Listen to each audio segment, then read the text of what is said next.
Good morning. Good morning, good morning. Thank you, please. Thank you.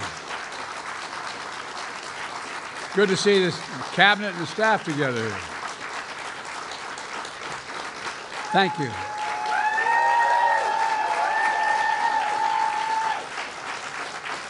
Thank you, thank you, thank you. Please.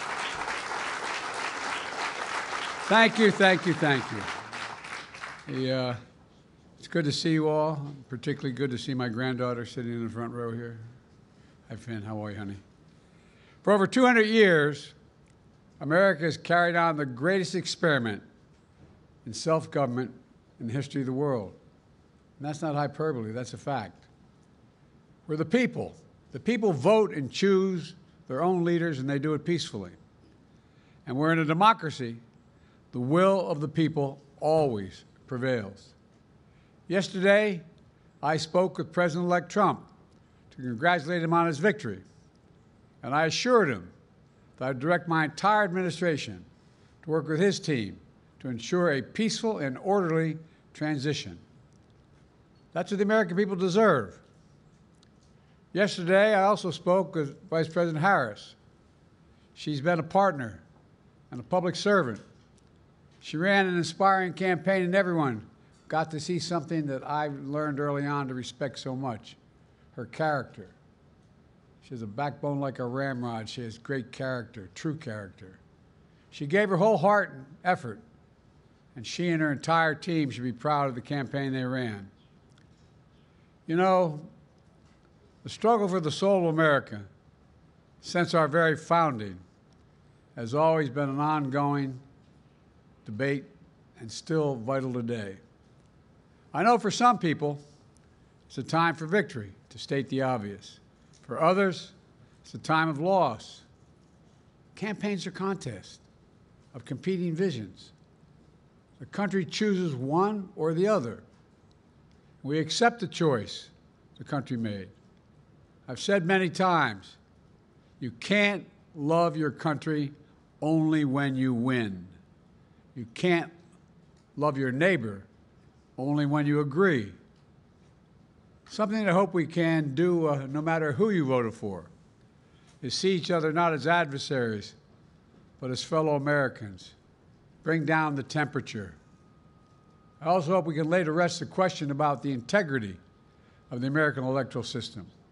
It is honest, it is fair, and it is transparent. And it can be trusted, win or lose. I also hope we can restore the respect for all our election workers who busted their necks and took risks at the outset. We should thank them. Thank them for staffing voting sites, counting the votes, and protecting the very integrity of the election.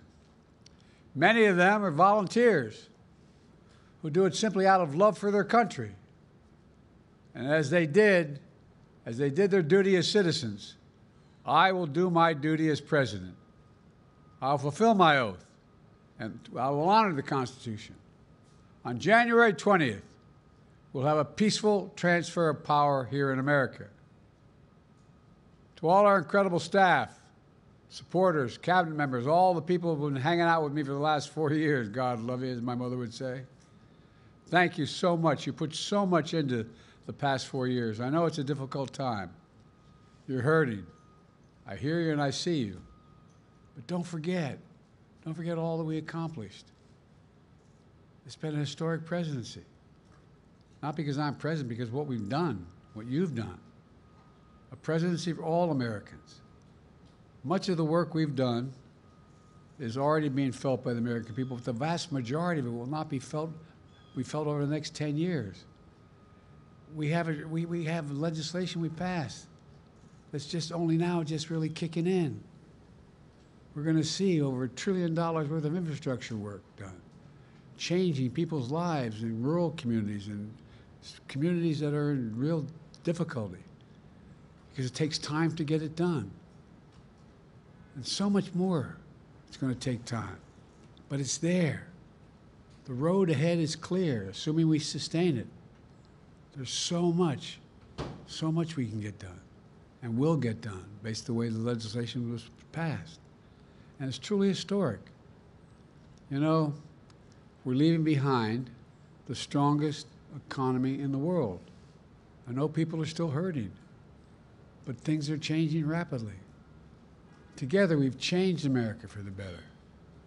Now we have 74 days to finish the term, our term. Let's make every day count. That's the responsibility we have to the American people. Look, folks, you all know it in your lives. Setbacks are unavoidable, but giving up is unforgivable. Setbacks are unavoidable, but giving up is unforgivable. We all get knocked down, but the measure of our character, as my dad would say, is how quickly we get back up. Remember, a defeat does not mean we are defeated. We lost this battle. The America of your dreams is calling for you to get back up. That's the story of America for over 240 years and counting. It's a story for all of us, not just some of us. The American experiment endures.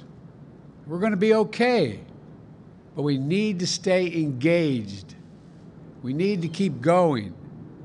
And above all, we need to keep the faith. I'm so proud to have worked with all of you. I really mean it. I sincerely mean it. God bless you all. God bless America. And may God protect our troops. Thank you, thank you, thank you.